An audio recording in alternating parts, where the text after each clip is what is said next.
Lalu kita masuk ke bagian kedua yang akan membahas terkait pengisian data capaian output pada satuan kerja.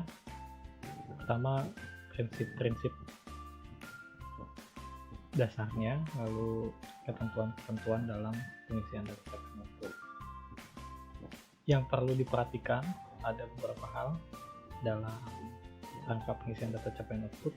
Yang pertama dan yang paling utama adalah bahwa perhitungan capaian output, caranya bagaimana, lalu metodenya bagaimana, pada prinsipnya merupakan kebijakan dan kewenangan masing-masing kementerian lembaga atau satuan kerja atau mungkin eselon satunya berdasarkan metode perhitungan yang ditentukan. Jadi dalam hal ini silakan berkoordinasi terlebih dahulu dengan instansi vertikalnya untuk mengetahui apakah memang terdapat metode atau petunjuk tersendiri gitu dalam menghitung data capaian outputnya.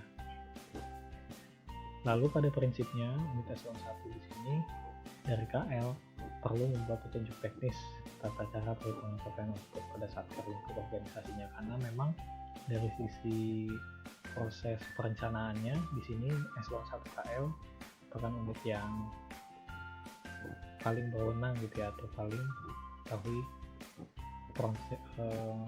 prinsip dari pengisian atau pengukuran output itu sendiri. Nah, di sisi lain, Kementerian Keuangan dapat memberikan panduan untuk menjamin kualitas data yang seragam dan sesuai dengan kebutuhan analisis, baik dari sisi perencanaan, penganggaran, dan pelaksanaan. Nah, dalam hal ini ada 3 prinsip utama pengisian data untuk komponen-komponen data yang diisi pada aplikasi SAS maupun SAFTI. Dalam aplikasi SAS misalnya, tetapi yang selama ini sudah dilakukan ada setidaknya 3 komponen data yang diisi oleh satuan kerja. Yang pertama adalah terkait dengan capaian outputnya secara volume, atau di sini kita sebut realisasi volume keluarannya, RPK. Lalu ada juga terkait dengan progres penyelesaiannya atau progres capaian outputnya, di sini PCO. Juga keterangan 3 komponen data itu yang sejauh ini diisi oleh satuan kerja melalui aplikasi SAS maupun SAFTI, yang mana untuk tahun 2020 ini sendiri masih sama dengan ketentuan-ketentuan tambahan. Nah, yang pertama, prinsip pengisian datanya adalah bahwa RPK ini baru diisi apabila output tersebut memang secara utuh telah tercapai dalam satuan penuh. Misalnya outputnya targetnya 5 bangunan, maka pada bulan Juni misalnya Satker dapat mengisi outputnya itu RPK-nya itu dengan 2 bangunan atau 3 bangunan sesuai dengan bangunan yang sudah jadi atau setelah selesai secara fisik, bukan dengan 2,5 bangunan atau 3,5 bangunan. Jadi harus diisi secara utuh apabila output tersebut memang tercapai gitu, bukan dalam pecahan.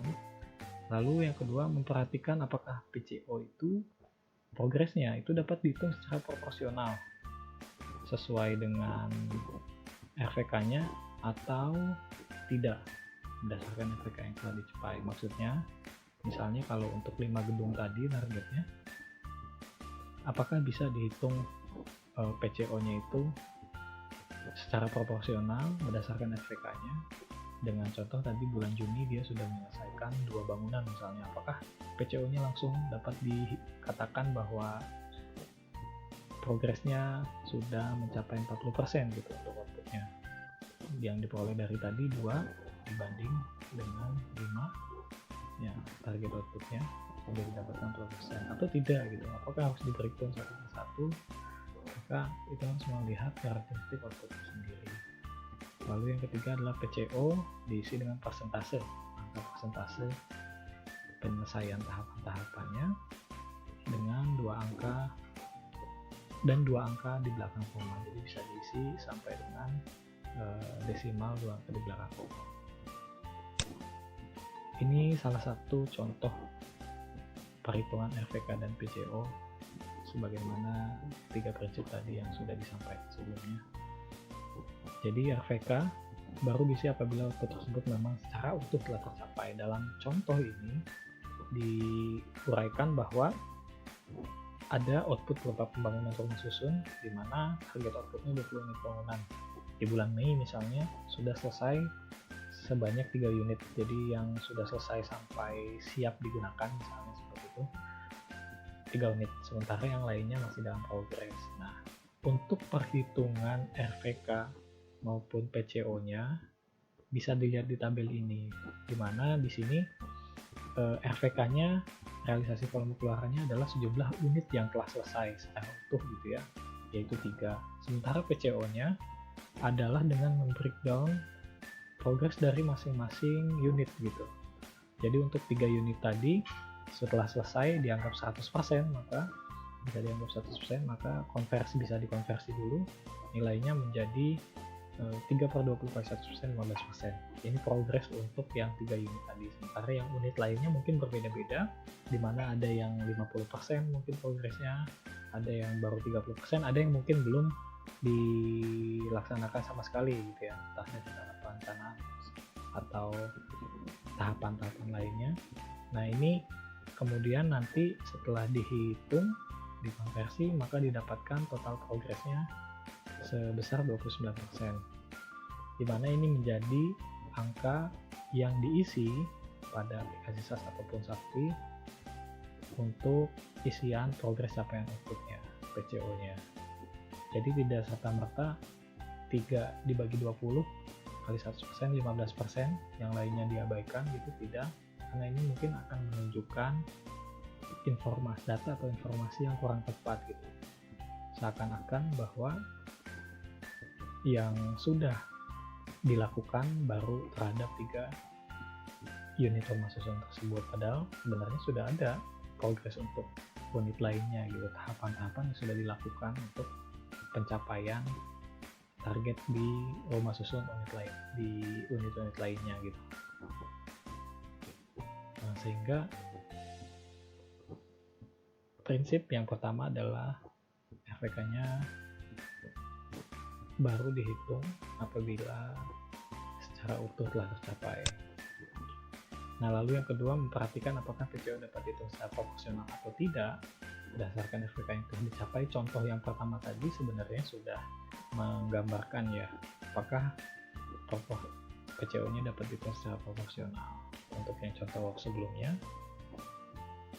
PCO-nya dihitung tidak proporsional karena memang sebenarnya bisa di breakdown lagi tahapan-tahapan untuk masing-masing target, dan itu memungkinkan gitu ya untuk dihitung dan dicantumkan atau dilaporkan. Nah, di sisi lain mungkin ada beberapa output yang bisa dihitung secara proporsional berdasarkan RVK-nya. Karena karakteristiknya misalnya di sini contohnya adalah dokumen layanan keimigrasian, di mana targetnya adalah sebanyak 2.340 dokumen, di mana untuk progresnya bisa dihitung secara proporsional dari RVK-nya. Contohnya adalah apabila di periode tertentu sudah terbit 950 dokumen, maka progresnya bisa dihitung atau dinilai dengan membagi RVK terhadap targetnya, sehingga didapatkan progres sebesar 40,6%. Jadi tergantung karakteristik dari outputnya, dan silakan satuan kerja atau unit eselon 1 KL mengidentifikasi karakteristik outputnya, lalu menetapkan bagaimana perhitungan progres capaian outputnya, juga realisasi volume keluarannya. Lalu selanjutnya contoh perhitungan untuk output internal dan output generik. Nah, dalam produksi layar KKL, output internal atau output generik ini pada dasarnya merupakan output yang rutin, berulang, dan diperlukan oleh hampir semua kementerian, semua satuan kerja, kementerian lembaga sebagai bagian dari belanja operasional. Basisnya adalah layanan, di mana dalam jurnal KKL disebutkan bahwa untuk output yang bersifat layanan ini targetnya adalah satu layanan. Bagaimana menghitungnya? Maka di sini outputnya dapat dinilai secara prorata, secara progresif berdasarkan periode atau bulan yang sudah dilalui. Nah, sehingga di sini contohnya adalah misalnya di bulan Mei, berapa progres capaian output untuk layanan tersebut, maka bisa dihitung dengan membagi berapa bulan yang sudah dilalui, berapa periode bulan yang sudah dilalui sampai dengan bulan Mei dibagi dengan jumlah bulan dalam satu tahun 12, lalu diperoleh angkanya sebesar 41,67 untuk PCO-nya. Sementara realisasi volume keluarannya karena tadi gadgetnya baru dihitung apabila sudah tercapai secara utuh, maka dia akan diisi 0 sampai dengan bulan November, dan di Desember akan diisi dengan angka 1, mana pada saat bulan Desember tentunya layanan sudah dilakukan sebanyak 12 bulan ya, atau dengan progres sebesar 100%.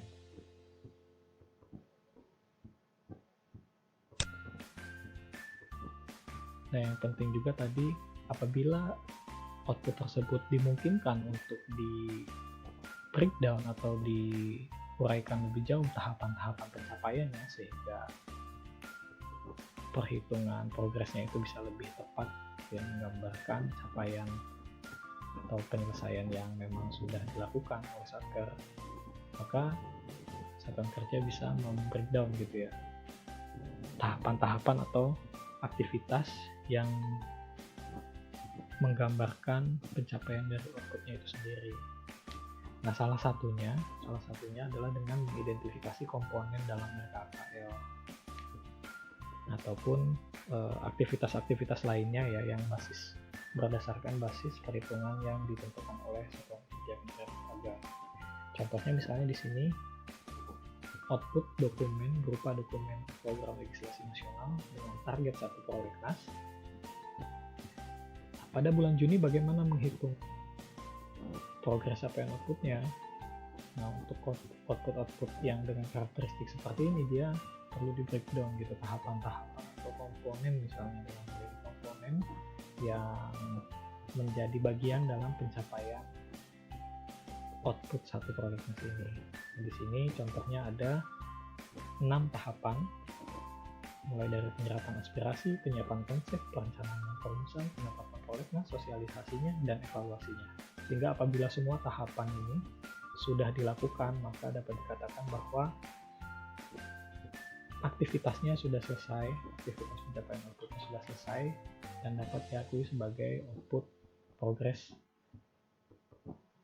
100%, output dengan progres 100%. Jadi apabila di bulan Juni output tersebut misalnya sudah melewati tahapan perencanaan dan perumusan, dalam hal ini komponennya sequential, maka progres capaian outputnya dapat diisi sebesar 60%, menjumlahkan antara tahapan-tahapan yang sudah dilalui dan juga bobot-bobot dari masing-masing komponen.